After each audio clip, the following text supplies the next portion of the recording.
Chief. Hakuna chief utakuja hapa useme sielewi housing, ama sielewi SHA, ama sielewi sijui nini, ati funding model. Elewa kwa njia yoyote inayowezekana. Kuwe na course, kuwe na seminar, isikue, you must. Tumeelewana? Tafuta njia ya kuelewa. Enda YouTube, sikiza. Sikiza rais akiongea kwa hiyo maneno na ufanye notes. Sikia waziri yenye relevant, andika. Wacha kwenda tu TikTok kucheka peke yako, unacheka kwa jokes. And also YouTube na those places to gain knowledge. Tumeelewana? Na usikubali chief uende mkutano useme ulize swali na mwananchi na useme sielewi hiyo. Kuna machiefs wanaenda baraza wanaambiwa SHA inafanya aje, anasema mimi sielewi sana hii SHA yao, lakini mregister tu. Your attitude kwanza inaonyesha hata utaki hii kitu. You know? Na wewe ni ofisa ya serikali, you are serving government. And we want you to be knowledgeable, to understand, to seek knowledge. Hata ukiulizwa kitu ngumu unasema there was a consultation ongoing kwa sub county na DCC alikuwa ametuambia he will give us some information, wewe vumilia, next baraza nitakuja nayo. Na unaenda ku Google, ufanye nini? Ukirudi unasema we have consulted DCC, hii ndio habari yenye iko hapo. Nilikuwa naambia some chiefs, ukisikia kuna baraza na kuna kitu hujui, wewe organize baraza kubwa, tafuta one of these professionals, young people who are around, ama professionals, mwambie kuna mkutano baraza niko nayo, tunaweza nenda pamoja. Anakuja. Unaambia wananchi niko na maneno mengi leo. Lakini kabla sijasema mengi ninayo, kuna kijana hapa ako na mambo machache yenye anasema. Sasa unamwambia ongea. Lesa sisi mambo ya CBC inaendelea aje na funding model. Na wewe unakaa huko ndani unajifanya you are agree, lakini unaandika notes, unaandika akiongea very keen. Miss kitu unamwambia hebu rudia wananchi waelewe, na kumbe ni wewe ndio unaandika. Yeah. Kimaliza mkutano simama useme wananchi mumeelewa. Of course kwa sababu wamekaa sana, najua imewako, watasema wameelewa. Mwambie niendelee ama unawaambia niko na 1 hour ya mambo mengine, anakuambia na alafu unawaambia ninaona masaa imeenda na inanyesha, Nyamira inanyesha sana, tufanye saa ama tufanye kwa mkutano mwingine. Watakwambia ile baraza nyingine, unasema asante sana. Nasema niko na mambo mingi kuliko hata yenye yeye kijana, lakini tufanye kwa ile mkutano inakuja. You must be creative. You cannot be allowed as a chief uende mahali uende tu tembee useme ujui kitu. Unajua? Chief mwenye anasainia watu karatasi ya kwenda ya kupata ID, kwenda university, sijui nini, ya kwenda help. Wewe unashinda wewe kujua kitu unajua. Unajua mtoto ni wa nani, wa wapi? Unauliza hiki mtu ni ya nani? Unasema ni ya Mokaka, lakini Momanyi anasema ni yake. Tumwandikie Momanyi. So chief anajua kila kitu. Hakuna vile chief atakubali hapa aseme ati ilikuwa. So we must, all of us, sio huyu, sio hapa, sio mheshimiwa. Nilikuwa nasema tu generally. Kwa hivyo we need to be knowledgeable, to seek knowledge, teamwork, work together, serve our people without fear or favor. Now usikuje, there is no excuse, please. Let me say this and again to our police officers.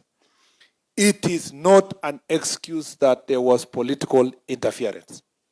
Political interference is in law. It is called interfering with a police officer who is carrying out his lawful duties. And it is actionable. It's a crime. So, ukiona MCA anakusumbua, andikia yeye statement DCI, mwambie you are needed in police station to record a statement for interfering with the work of a police officer.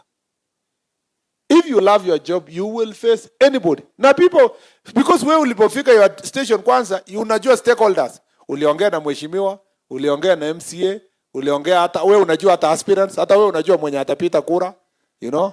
So ushajua hii ni opinion leader nani, unaita yeye, namwambia my friend I know you are campaigning, lakini wewe fanya kazi yako, tunakutakia mazuri, lakini mambo ya changa hatutakubaliana hapo. Mambo ya goons wachana nayo. Ukiona anakusumbua una escalate. Una escalate to the next rung, namna hiyo. It is not an excuse. Ukuje hapa useme watu waumie kwa sababu si mbunge yao wanataka ama MCA yao wanataka sijui nani. Hakuna yao. Wewe ni wao. Wewe ni OCS yao. And you are supposed to protect them. Tumesikizana? And I thank you for raising this issue. We will also work hard at a national level to make sure that there is no interference from the office of the IG or the minister punishing police officers who are doing the right thing because we want to achieve short-term political benefits. No, we want to make sure that we reward police officers who do their job by ensuring that they do their job freely. So go ye and do your job. Make sure that you clean this place so that when we leave here, we know that tumekuja jukwaa la usalama and it has made a difference in Nyamira County. There are things we must deal with. Hii ya stock theft, particularly in your border with Bomet County.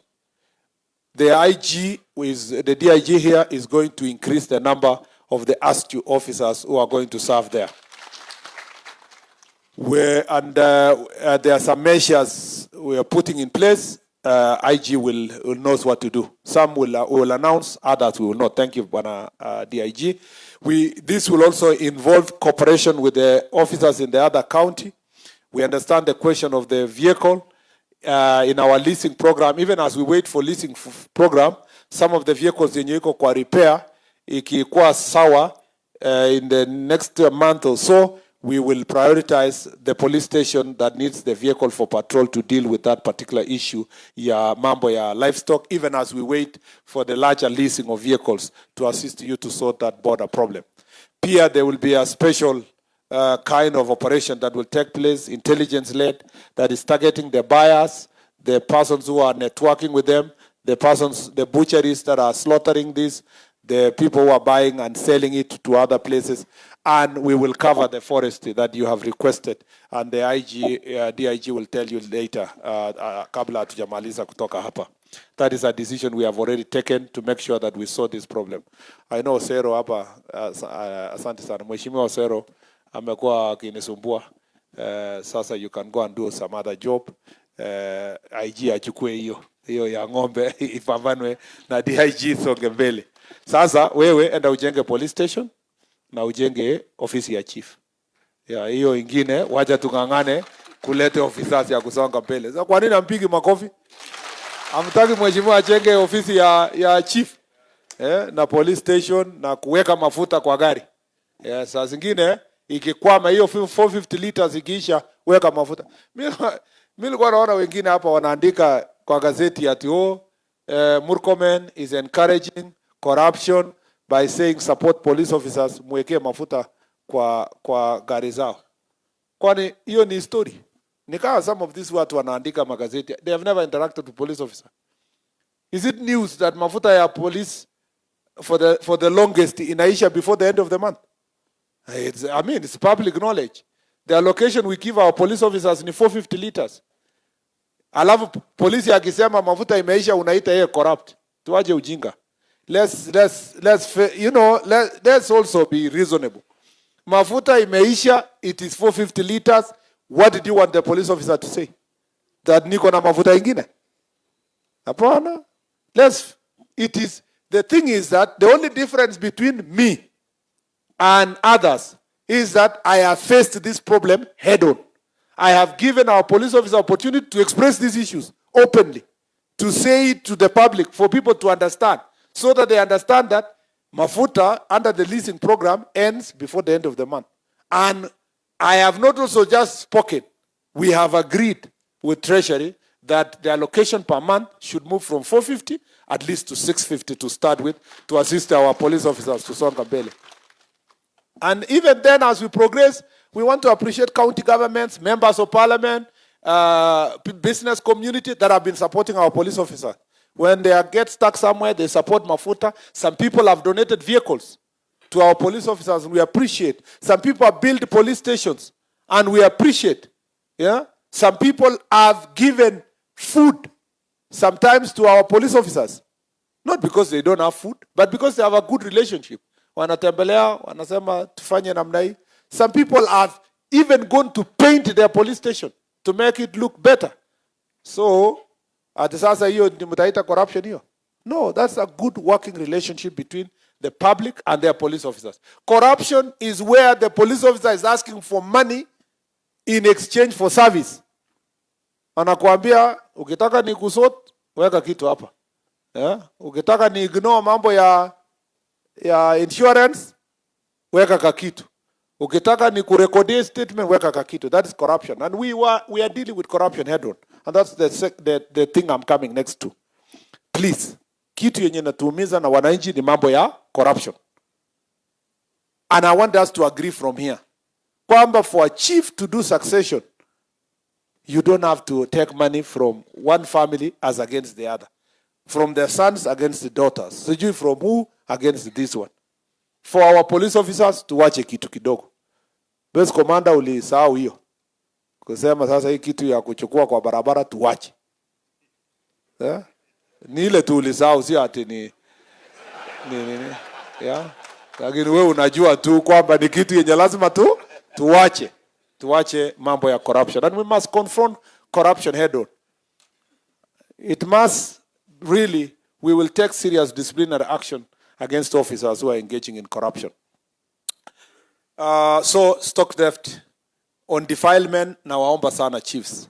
Let us support our police officers. Let's support also our community.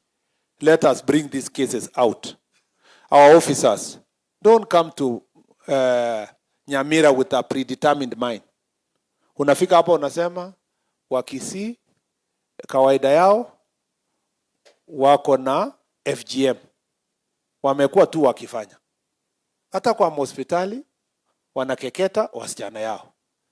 Sasa wewe una-ignore law enforcement because it's the culture of the Kisii community. There is nothing like culture where the law has already provided for. You know, and anything that was a culture before has been declared by law that is repugnant and it is against the law itself and it is against the customs. It is important for us to enforce the law as it is. Don't come and tell us, unajua kwa Migori, kwa Wakuria na Wakisii, hiyo ni kitu ya kawaida, na wa Marakwet na sijui wanani, sijui Samburu ni sawa hivyo. No. Let us enforce the law. FGM is illegal and we must deal with it as illegal. Please, let us also not say, ni kawaida ya Wakisii kupiga wanawake yao. Ati ni discipline. Hakuna mtu ana discipline mtu mwingine. Kila mtu is an adult on their own right.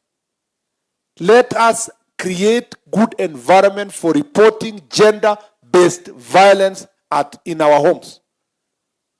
Na unajua tukiwacha hivyo unasikia huyu amekufa, pale mtu ameuawa because of gender-based violence. Let's face these problems head on and report it. Tumeelewana? Chiefs, tumeelewana? Ama turudi saa 9. Tumeelewana? Please, let us support the law enforcement sector. And the lady OCS made very, very, very good points about judiciary, about evidence, about witnesses. And it's important for us also to follow up those issues, including through our Court Users Association as we deal with the question of gender-based violence. Mambo ya land issues, we will follow up. But you know, this program, your affordable housing, one of the biggest issues it will resolve for us is continuous subdivision of land, and we can be able to change our perspective on so many of those issues. Mambo ya goons na violence, let us deal with also this issue head on. You know, our leaders, please help us. Let's talk to our young people. Kisumu was really a big problem. Kisii is also a big problem. The problem here is not as high. And I can tell how. Because when we came with you, there were no goons. Yeah, there were no, my friend.